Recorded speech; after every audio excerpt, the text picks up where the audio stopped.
There's a meme I saw somewhere on the internet at some point, sometime, that said something along the lines of, find people who speak your language so you don't spend your entire life translating your soul. I think that's accurate for everyone.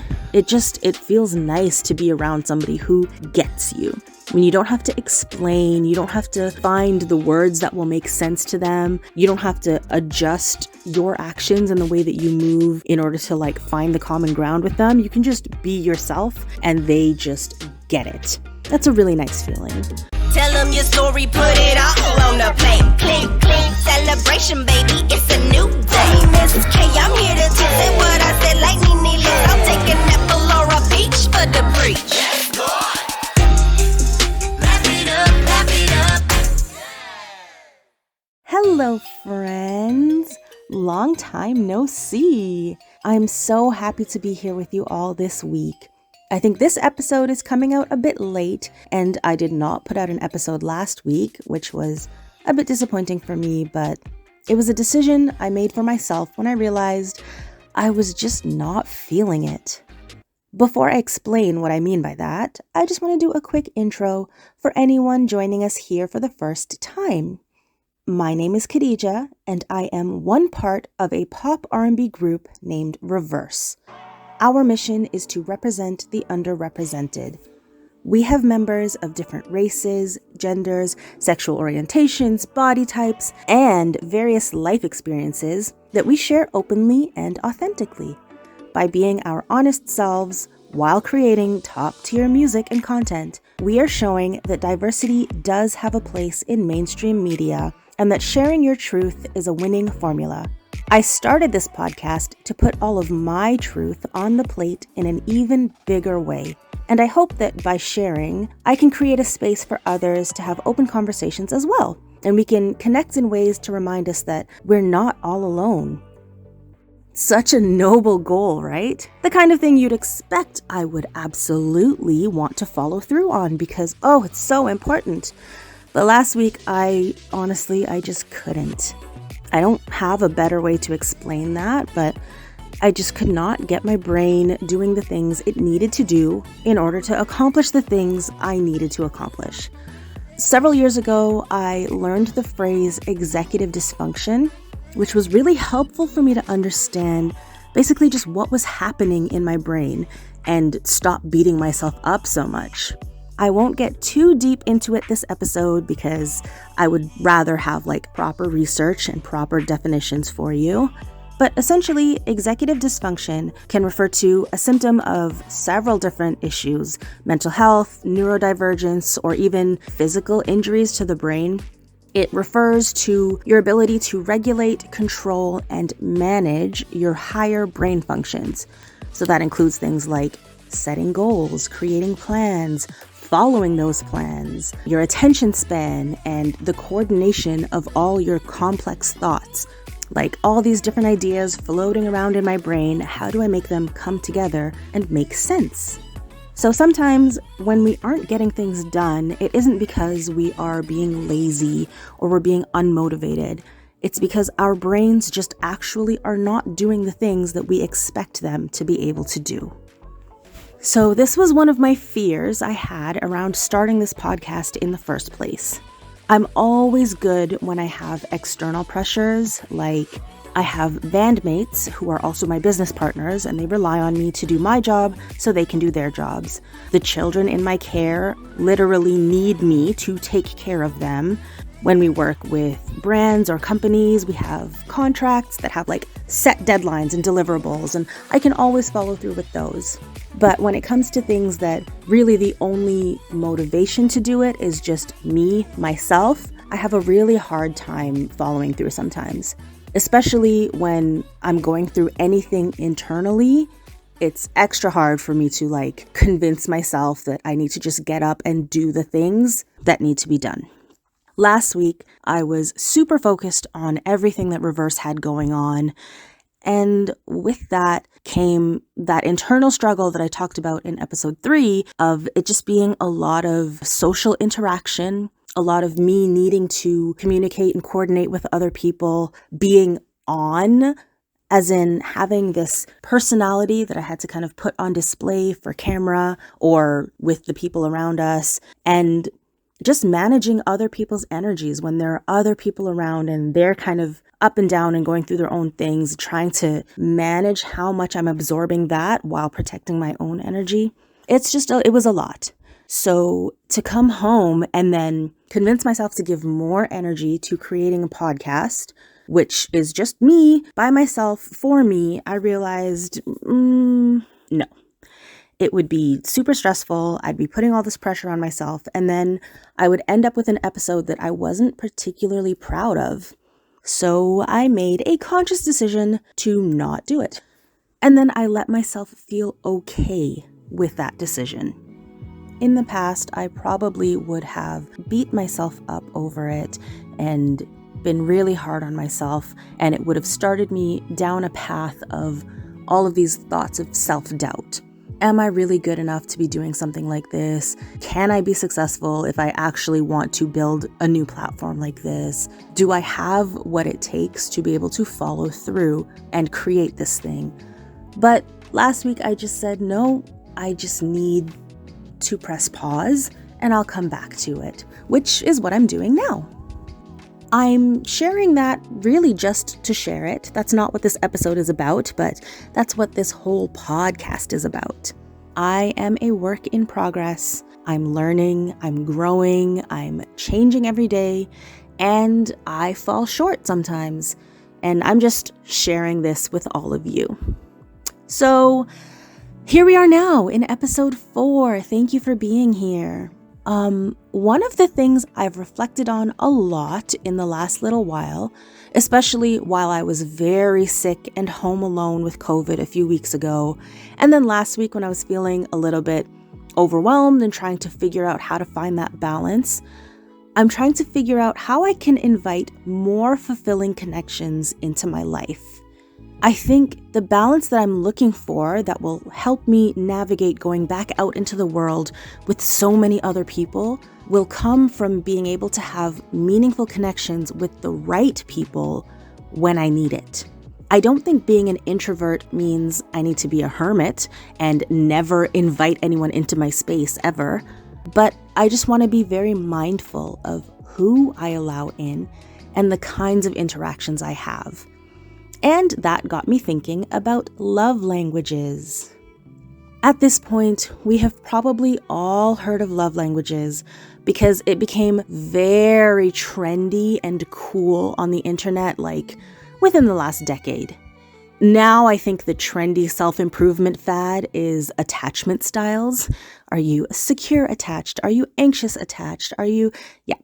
I'm not criticizing fads at all, because even though they're not brand new ideas, even though it's nothing that like the internet invented, if huge chunks of humanity are learning how to have healthier relationships because of an Instagram infographic they saw, then cool, I appreciate it.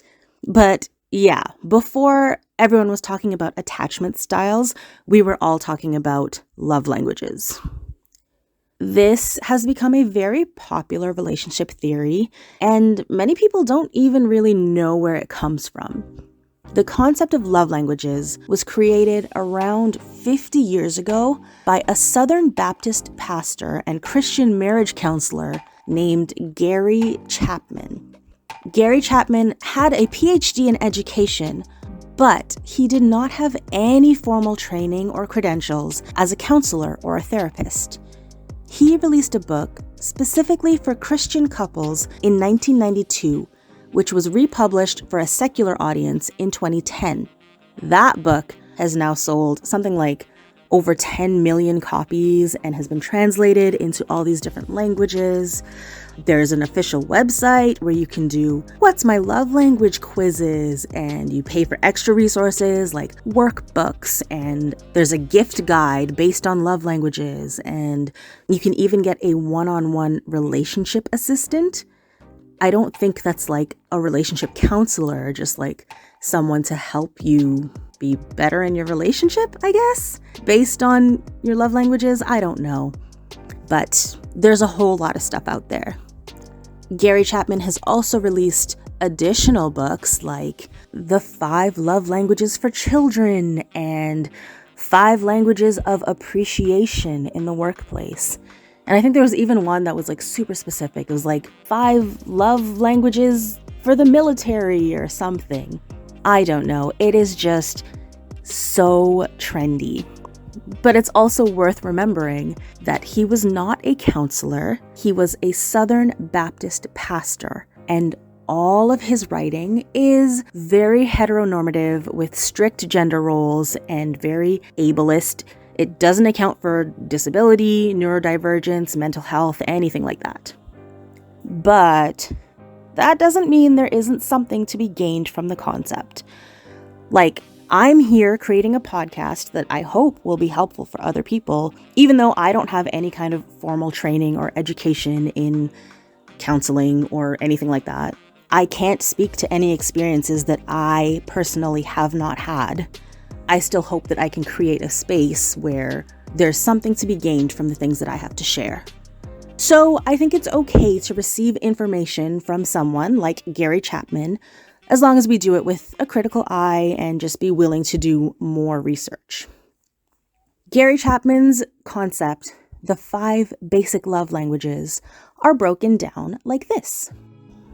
The first one is acts of service, and this one is for people who relate to the phrase actions speak louder than words. These people feel loved by receiving help in like real, tangible ways to make their lives easier. They wake up in the morning and you have breakfast and coffee ready for them, or they get home and you have folded the laundry so they don't have to do it, or that's the friend who's willing to like make phone calls for you or schedule an appointment for you so you don't have to do it. It's just all the things that have to happen in life anyway, big or small, and the willingness to help them take that weight off their shoulders so that they can feel supported and they don't feel like they're doing everything by themselves.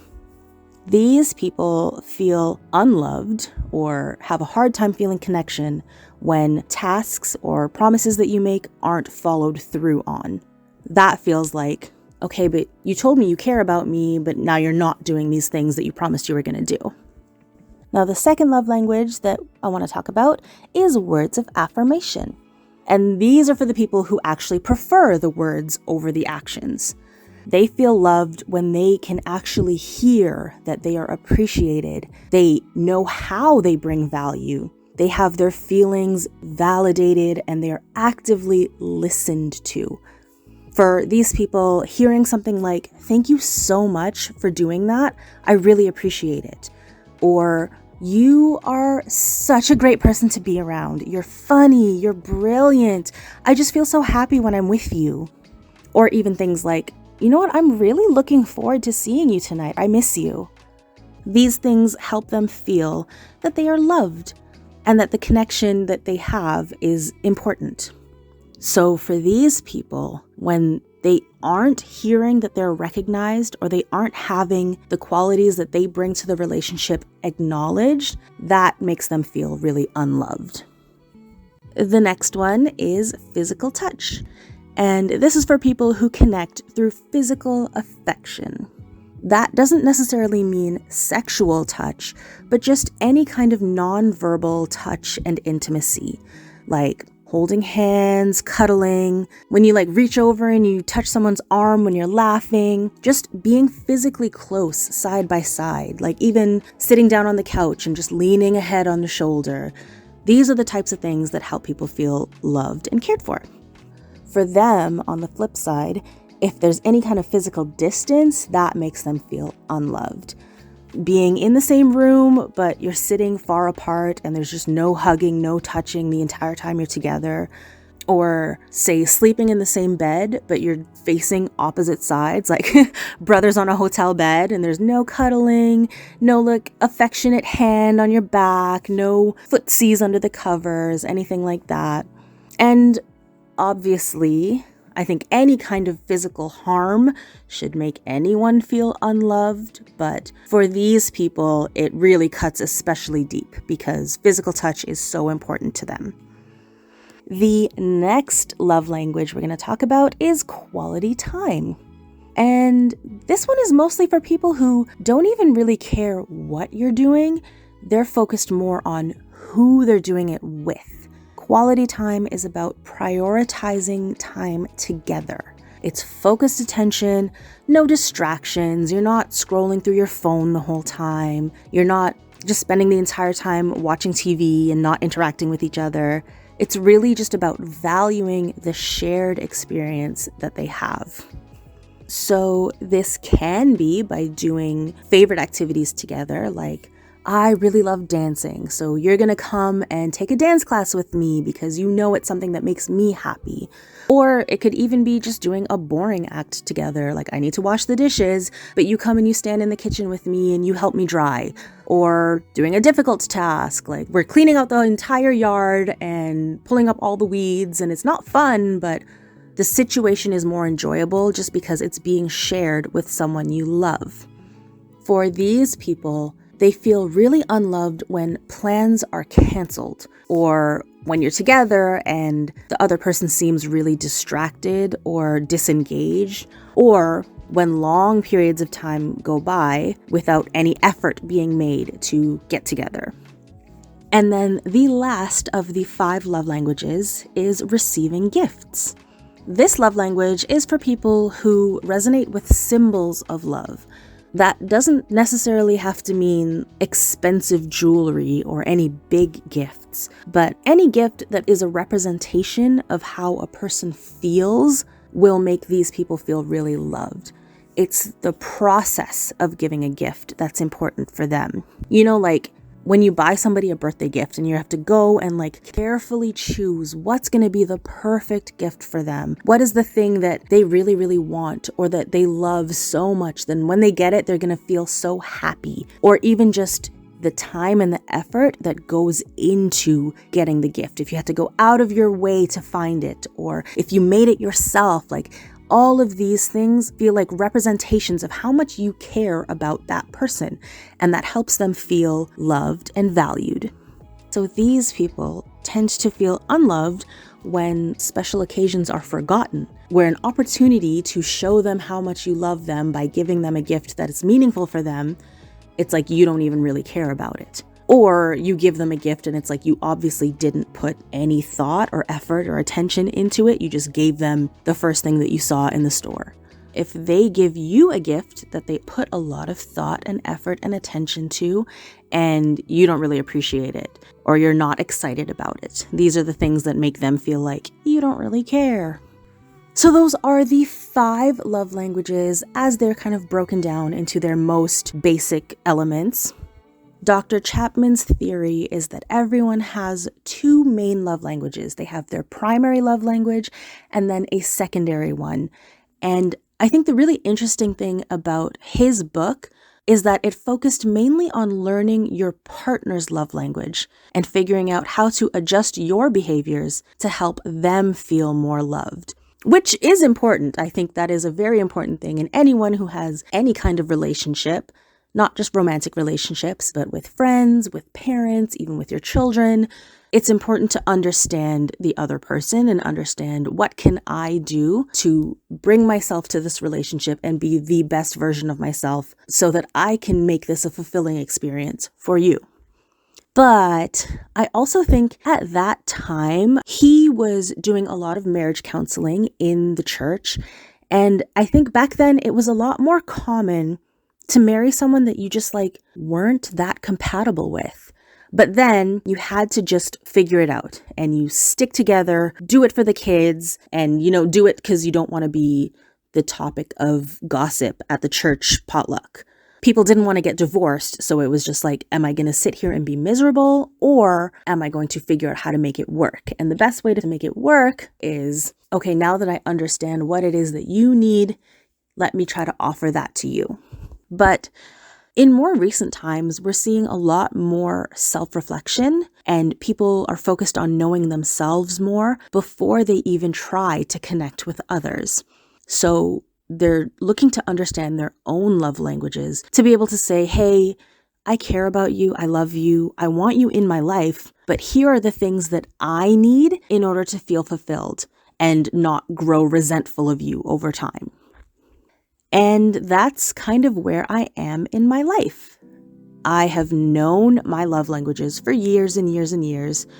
But as I mentioned in the last episode, my hard work right now is on dismantling my need to be such a people pleaser and to be so willing to sacrifice my own needs and my own fulfillment in order to just make everything easy for everyone else around me. I think part of learning to create boundaries is not only being clear about the things that you don't want, but actively advocating for the things that you do need. And I think part of calling in more fulfilling relationships to help me feel more balanced and better able to deal with the world will be making sure that I'm really clear on the dynamic that I want and need in order to feel happy and secure. If I have that security and safety and comfort in even just a handful of relationships in my life, then even when social interaction becomes too much or just like the chaos of the world starts to feel overwhelming, I can ground myself by being with people who fill my cup and re-energize me because they understand me. There's a meme I saw somewhere on the internet at some point, sometime, I don't even remember, that said something along the lines of, find people who speak your language so you don't spend your entire life translating your soul. I think that's accurate for everyone. It feels nice to be around somebody who gets you. I mean, you don't have to explain, you don't have to find the words that will make sense to them, you don't have to adjust your actions and the way that you move in order to find the common ground with them. You can just be yourself and they just get it. That's a really nice feeling. But particularly for introverts and other people who have to exert a lot of mental energy just going through day-to-day life, particularly for me, it is exhausting to feel like you have to do that mental effort anytime you want any kind of human connection. It really isn't worth it most of the time, to be honest. I would rather spend my time alone. But I don't want to spend all of my time alone. So this is the other challenge that I'm kind of encouraging myself to step into. I don't have the emotional capacity to try to change any of my current relationships that exist in my life. People that I have known for however long and we've already established a dynamic, it's more difficult to try to shift what already exists. And I don't have it in me. And those relationships are all meaningful in their own ways. Even if right now I have to kind of put more boundaries in place, I still appreciate them for what they are. But moving forward, as I continue having new experiences and go back out into the world and meet new people, I want to make more effort to just be clear about my own love languages and the best ways for me to feel valued and cared for. I want from the very beginning to be a co-creator of my relationship dynamics instead of just kind of falling into what other people prefer because it's easier and it just helps things run smoother. Even if it's a little more difficult and it takes a little more effort, I kind of think that it won't feel like effort because by just being clear about what it is that I need, I will feel fulfilled. And that feeling fulfilled always is a positive thing. It doesn't take anything away from me. And my hope is that by making this choice, it's going to lead to more balance in my life overall. The difficult things, the tough things, the things that kind of feel like too much sometimes just won't feel so tough because I'll know that even if I'm out and my social battery is being drained and running really, really low, I know that there's going to be someone that will be able to help me refill it. So yeah, that is kind of what I'm thinking about and what I'm trying to work on and implement in my life. For the record, my primary love language is words of affirmation. It really isn't surprising to me that I decided to create a podcast and a blog, basically just talking about myself. That is something that I have done my whole life. I've always done it. As much as I'm an introvert, I've always been really big on journaling. I've always, in any relationships that I've had, the most important communication usually would happen through letters or emails or text messages, where I can say all of the things that I need to say and I can express myself as clearly as possible. That's always been my thing. It really is the best way that I show love to others, and it is absolutely the best way for me to receive love. Maybe that's the social anxiety in me, but other expressions of love, they're hard for me to receive. But if someone can just tell me in very clear, certain terms how they feel, what they appreciate, what they want, what they need, then I have a much easier time absorbing it and then just trusting that to be the truth. So I know that words of affirmation is definitely my number one love language. But while I do believe that the love language concept is a good tool to help us start to understand ourselves, it is not a perfect system. For example, I think my secondary love language pretty much constantly changes depending on what I'm not receiving in my life. If I'm in a relationship and a partner doesn't make time for me, cancels on plans constantly, seems like really distracted whenever we're together, then suddenly quality time feels like the most important thing in the world, and it is the strongest representation of love for me. Somebody choosing to spend quality time with me feels like this is how I know you love me. But when a partner is consistently there and makes the effort to hang out and spend time together, and there isn't really any kind of feeling of lack or gap in the quality time that we have, I am such an introvert. Like, I don't necessarily want to be around you all the time. Like, I end up being the one not really making effort to get together or being really withdrawn and distracted when we are physically in the same space, just because that's what I need. And especially in periods when I'm having like a rough mental health episode or some kind of flare up and I'm feeling a lot of physical pain, at that point, I really need separation from other people's energy because I don't have the mental capacity to navigate and balance out. All I can do is protect my own energy. And a lot of times I don't want noise around me. I don't want to be touched. I just want and need to be completely alone.